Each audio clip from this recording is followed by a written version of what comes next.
Hi, this is A. Wesley. That ain't who tells it like a TI is. If you like my video, please give it a thumbs up. If you like my channel, please subscribe. The topic I'm going to talk to you today about is the Real Housewives of Potomac reunion part 1 and part 2. I finally got a chance to finish part 2 yesterday, so I'm going to talk about part 1 and part 2. Part 1 started off with Andy greeting the girls in their dressing room and asking them how they were doing. And he also went by Candiace's dressing room and asked her, was she gonna be good? And she said, "Yeah, I'm gonna be good this time around." And then they showed where all the ladies were sitting down talking, and then they decided to show a clip of when Nicki Minaj said that she was not going to be able to do the interview with the housewives, and they showed a little Instagram post, which we all knew that was a lie and false from the beginning, but they had to put it out like she wasn't invited. And so after that, Andy, like I said, got to talking to the girls after they sat down and asked them how they were doing and stuff like that. And then he started off asking Mia some questions. He asked Mia about her being on the internet and how she was a problem on the internet and stuff like that. And then he also showed they also showed clips of Maya, in certain scenes and stuff like that. And then Andy asked the other girls how did they feel about Mia's introduction into the group and into the show. Candiace chimed in and said, well, she thought Mia was her friend at first, but that turned out not to be true. And then Gizelle chimed in and said that her and Mia did not hit it off very well in the beginning, not at all. And so the rest of the girls said they had no problem uh, with uh, um, uh, with uh, with uh, uh, with Maya, except for Robin. Robin kind of chimed in and said kind of some of the same type of stuff that she thought her and Maya was gonna hit it off better than what they did. And so I think the only reason why Maya and Robin didn't get along because Robin was so much up Giselle's tail that it kind of turned Maya up. I don't know. And then Andy also asked Maya about her occupation and her businesses, and she was saying, well, yeah. The business that she worked is they had a spa, and they had their own makeup team, their own stuff. And like she was saying that, and they were saying, well, how you gonna say that men pay you $10,000 just for you to talk to them? She said some men did too. She said, well, I thought you dressed. She said, well, I did undress, but I had like on the little what they call it, board shorts up under the dress, and some of the men did pay. And then Gizelle chimed in and said, well, it was it was an upper it was an upscale strip club. It's what they would call a gentleman's club. And then Maya said, well, it's something kind of like that. And so they were saying, well, a fan said, why you keep talking about all these businesses? She said, well, yeah, some of these businesses I got on my own, and it was only two of them that my husband helped me get, because of certain things. We all know why her husband had to help her and put his name on some of those businesses, because some people don't recognize stripping and stuff like that as a regular legitimate job or occupation. So I already know why when she said it was some stuff that she had to put her husband's name on because of paperwork and stuff. We already knew what that was. And then Andy switched from Maya to Gizelle about Gizelle dating, and he said, Gizelle, about your dating with Jamal. Jamal cheated on you twice. Why did you take him back the second time? If a person's gonna do you bad the first time and then he turns around and do it again the second time, you will feel some kind of way. Well, I don't feel no kind of way. I don't feel no kind of way at all. It really didn't hurt me or anything at all because I kind of knew some of the stuff. And they were saying, when Monique came out with that binder, you act like the stuff was brand new. She said, well, I did knew some of the stuff, but I didn't know all of the stuff. And so Karen chimed in and said, well, Gizelle, I thought you were making a mistake, and I didn't want you to go back to Jamal because what he had did to you the first time. But then I looked at that you said you had everything together and everything was all right, but I don't think you should have went back to him. And so she was saying she was trying to make it work, and they were saying, and Andy asked me, when did you exactly break it off with Jamal? She said we broke off in December, and then that's when I think it was either Candiance or Karen chimed in and said, wait a minute, Jamal had a whole video out either at the end of November or the beginning of December of last year where he's saying he was single. Well, he wasn't really single. We both were dating other people at the same time. She was just backpedaling, and she was just backpedaling to her responses to Andy and Karen and Karen, and even sometimes Wendy, and so Andy got off of the dating part, and he was saying, I was just saying, if it was me, I would have had some kind of feelings. He said, what did you think about the ladies talking about your house? He said, your house really was a mess. What's going on? She said, well, it's part with the contracts and part with other stuff, but it's coming along. It's getting much better now. Here comes Robin chiming in again. Well, it looks much better. Y'all can't see the fine print of it because the way the garage is made. I'm just looking at, girl, you need to sit down and be quiet. Let Gizelle answer for herself. It's like she's just a little puppet on the string, and if she think anybody saying something negative about Gizelle, she gonna hop right in. And I was saying, Karen, you need to shut up.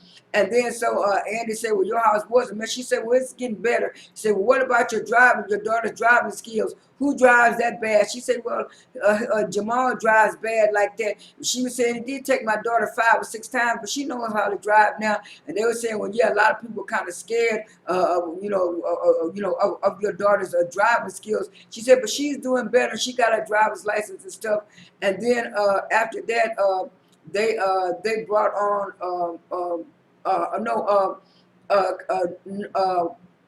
hold on a minute.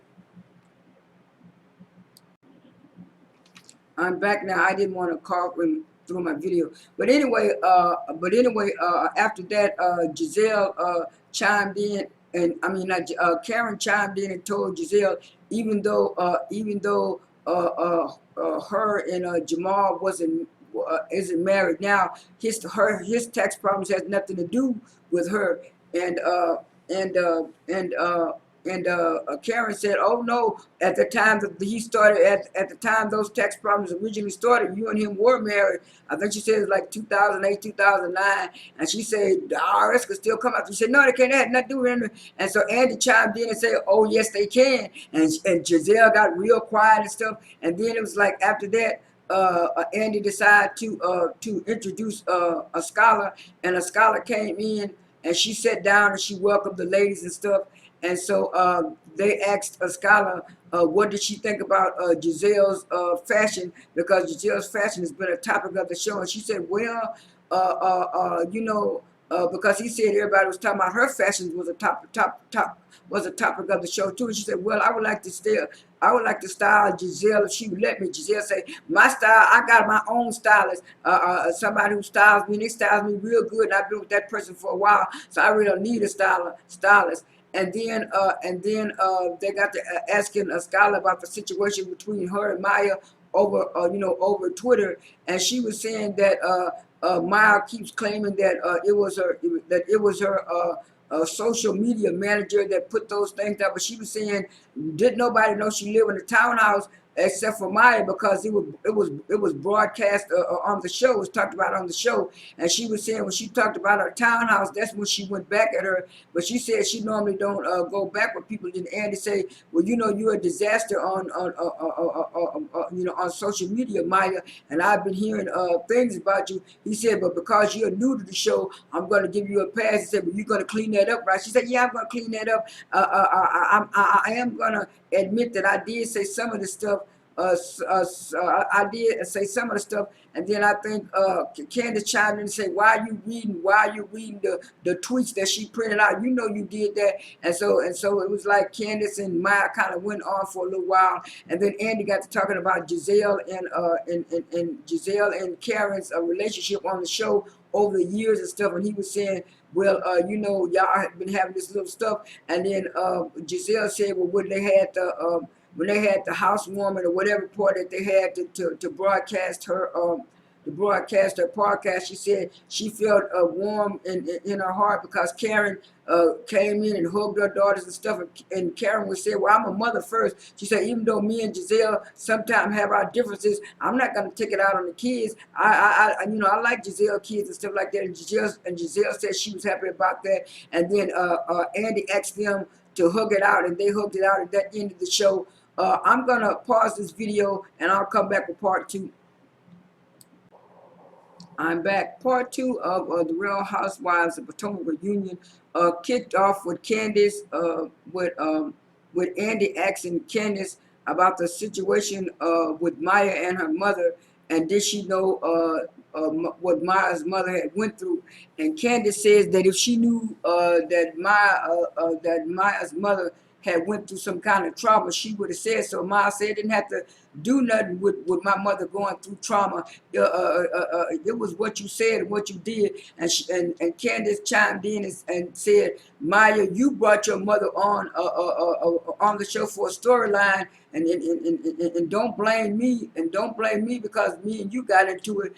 And Maya said, well, you could have said anything about me or my husband. You didn't have to bring my mother into it, and stuff like that. And Andy said, well, why did you bring her mother? Asked Candice, why did you bring her mother in? And then that's when Candice said, well, she felt disrespected by Maya, and so that was the way to get back at Maya and to throw some shade. But she tried to put it on like it's a certain type of slang language that people use in the black community. That is not it is Candice. Nobody's gonna let you talk about their mother like that. So you should have thought better. And so when Andy asked her if she had to do it all over again, would she do it? She said she wouldn't bring up Maya's mother's comment and stuff like that. And then Candice also said, well, you can't blame me if your mother has a relapse. That's on you because you had brought her on TV for people to see it. Then Maya said, no, I brought my mother on TV so she can explain her relationship with me and explain her relationship to me, and maybe to inspire other mothers to come back and have a relationship with their daughters. And then Andy switched the subject to Ashley, and they showed a clip of Michael telling Ashley that he wants to get into the music business.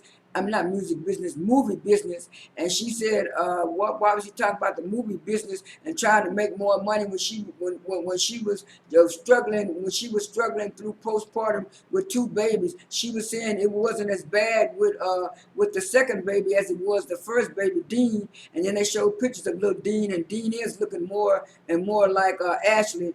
And then so Ashley was saying that she was tired of Candice calling her big head and talking about her postpartum weight and stuff. And then Wendy chimed in and said, what's the difference between Candice talking about your postpartum weight and Michael? She said, well, me and Michael had been discussing, my postpartum weight, my weight. We always do exercise stuff together. No, Ashley, you're lying. You were trying to take up for Michael, when he was down, when he was trying to downplay your weight. Andy had a funny look on her face, and Candice said, that's right, that's what I'm saying. And then right after that, Andy said, well, Ashley, to me, that would be a bad idea, him trying to get into the movie business. And then Gizelle chimed in and said, well, I could be wrong, but I think maybe he's trying to start him a little porno channel and stuff like that. And so everybody was kind of thinking the same thing. Then Ashley said, no, it's not like that. And then so after that, Candice chimed in and said that the video shoot that happened caused a rift and a strain in her marriage. And she was saying when she tried to go over and visit Chris and his family, they be looking kind of funny because of what her mama did to Chris, and she was there that put a strain on her marriage. She felt like she belonged and stuff like that. And Gizelle was saying, well, yeah, you were blaming us, but it was really your mama that kept coming around, everybody asking everybody, telling everybody that Chris get paid and stuff like that. And she was saying, well, her mother is not on the lease, and she was saying that Chris is on the deed. Chris is on the deed, and she said people shouldn't be worried about our financial things. And then Ashley tried to chime in and say, well, Chris has changed since the pandemic because Chris was much more nice and he wasn't drinking and stuff. So maybe it had something to, maybe it did have something to do with that. And then Ashley chimed in and said, you always talking to me, Candiance, about colorism and favoritism and all that kind of stuff. She said, I had to deal with postpartum depression. I had to deal with all this other stuff. And you keep talking about colorism. There is no colorism. I do admit that, some things might be a little bit about colorism, but not everything is about colorism. And then Wendy said, well, you do agree that there is a such thing as colorism, and you do agree that there is some form of colorism in the group. She said, well, yeah, I would agree with that, but not everything is about colorism. And so they kind of kept going back and forth about it. And then Andy decided to chime in and say, well, we can move on to the next thing. And then they moved on to the next topic, where he was asking Karen, Karen and Gizelle about their relationship, and telling them, they showed clips about over the years how they threw shade to one another. And she was saying, yeah, we throw shade to one another, but we're also respectful and we're civil. We don't fight, and I'm too old to be fighting, and that's the difference between us and Candiance. And so Andy said, well, Candiance, Karen and Gizelle are giving you big sister advice. Are you going to take it and run with it? She said, well, I'll take it into consideration, and I'll see if I can try to change. And he said, well, Candiance, I've been getting a lot of emails, waking up every morning saying that you should be the one that's gone through the show. I hate the fact that they're using Candiance as a scapegoat because they know they made a bad decision about running Monique off the show, and Gizelle and Karen was partly responsible for it. So now they want to try to throw the blame on Candiance and stuff like that. This is A. Wesley. That ain't even tested like a TI is. I am out.